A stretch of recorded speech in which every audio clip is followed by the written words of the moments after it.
వైసీపీకి రాజ్యసభ సభ్యత్వానికి రాజీనామా చేసిన బీసీ ఉద్యమ నేత ఆర్ కృష్ణయ్య ఇప్పుడు పొలిటికల్ చౌరస్తాలో నిల్చున్నారు. దశాబ్దాలుగా బీసీల కోసం ఉద్యమించిన తాను మళ్లీ బీసీల హక్కుల కోసం పోరాడతానని ప్రకటించారు. కానీ ఆయన ప్రకటనలపై ఎన్నో సందేహాలు, మరెన్నో అనుమానాలు. బీసీ పోరాటాల నుంచి రాజకీయాల్లోకి వచ్చిన కృష్ణయ్యను తెలంగాణ రాజకీయాల్లో వాడుకోవాలని రెండు ప్రధాన పార్టీలు పోటీ పడుతున్నాయట. కేంద్రంలో పదవి ఇస్తామని ఓ పార్టీ, రాష్ట్రంలో చూసుకుంటామని మరో పార్టీ ఆయన వెంట పడుతున్నాయని చెబుతున్నారు.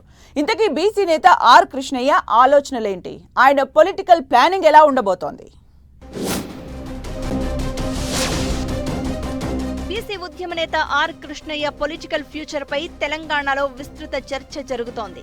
బీసీ ఉద్యమం అంటేనే గుర్తుకొచ్చే ఆర్ కృష్ణయ్య గత 10 ఏళ్లుగా రాజకీయాల్లో చక్రం తిప్పుతున్నారు. తెలంగాణలో ప్రభావవంతమైన బీసీ నేతగా ఆయనకు ప్రత్యేక గుర్తింపు ఉండడంతో ప్రధాన రాజకీయ పార్టీలు ఆర్ కృష్ణయ్య కోసం ఎప్పుడూ డోర్స్ ఓపెన్ చేసి ఉంచుతున్నాయి.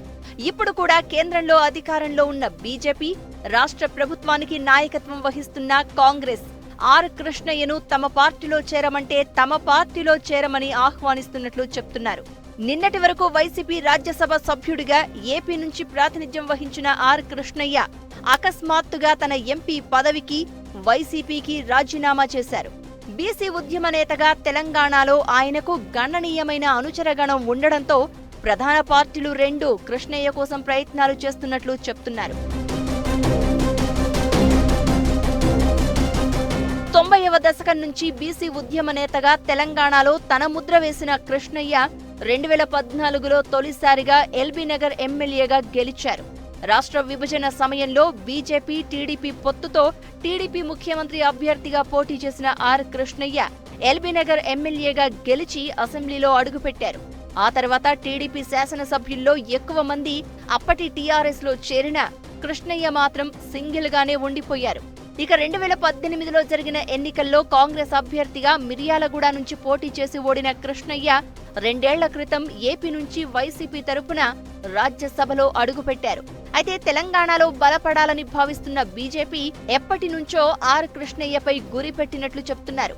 వైసీపీకి చెందిన రాజ్యసభ సభ్యులు వరుసగా రాజీనామాలు చేస్తూ ఉండడంతో కృష్ణయ్యతోనూ రాజీనామా చేయించి పార్టీలోకి తీసుకోవాలని కమలనాథులు స్కెచ్ వేసినట్లు చెప్తున్నారు. అంతేకాకుండా తమ పార్టీలోకి వస్తే జాతీయ బీసీ కమిషన్ చైర్మన్ చేస్తామని హామీ ఇచ్చినట్లు ప్రచారం జరుగుతోంది. ఇక ఉరుములేని పిడుగుల అకస్మాత్తుగా రాజ్యసభకు రాజీనామా చేసిన కృష్ణయ్య మళ్లీ బీసీ ఉద్యమంలో పనిచేస్తాను అని ప్రకటించినా ఆయనతో కాంగ్రెస్ నేతలు ప్రత్యేకంగా భేటీ కావడం, సీఎం రేవంత్ రెడ్డికి అత్యంత సన్నిహితుడు నాగర్ కర్నూల్ ఎంపీ మల్లు రవి, బీసీ నేత మాజీ ఎంపీ విహెచ్ వంటి వారు కృష్ణయ్యను కాంగ్రెస్ లోకి ఆహ్వానిస్తూ ప్రకటనలు చేయడం ఆసక్తి పెంచేస్తోంది.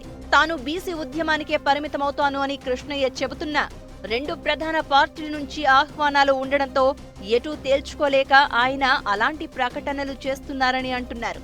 ఒకవైపు కేంద్రం, రెండో వైపు రాష్ట్రం నుంచి పదవులు ఇస్తామని చెబుతూ ఉండడంతో ఏ పదవైతే బాగుంటుందని ఆయన సన్నిహితులతో చర్చిస్తున్నట్లు ప్రచారం జరుగుతోంది. రాజకీయాల్లోకి వచ్చిన 10 ఏళ్లలో 3 పార్టీలు మారిన ఆర్ కృష్ణయ్య ఈసారి ఏ పార్టీలోకి వెళ్తారనే ఆసక్తి అందరిలో కనిపిస్తోంది. ముఖ్యంగా తెలంగాణలో బలపడాలని భావిస్తున్న కమలనాథులు జాతీయ స్థాయిలో ఎలివేషన్ ఇస్తామని చెబుతూ ఉండడంతో ఆయన అడుగులు అటువైపు వేస్తారా, లేక లోకల్ ఫీలింగ్ తో కాంగ్రెస్ ను ఎంచుకుంటారా అనేది ఉత్కంఠ రేపుతోంది. మొత్తానికి పొలిటికల్ చౌరస్తాలో నిలబడిన బీసీ ఉద్యమ నేత ఎంపీ పదవిని వదులుకోవడం ఒకెత్తైతే ఇప్పుడు కొత్తగా చేరే పార్టీని ఎంచుకోవడం మరో ఎత్తుగా చెబుతున్నారు. ఏదేమైనా కొద్ది రోజుల్లోనే ఈ సస్పెన్స్ కు తెరపడే అవకాశాలు ఎక్కువగా ఉన్నాయంటున్నారు.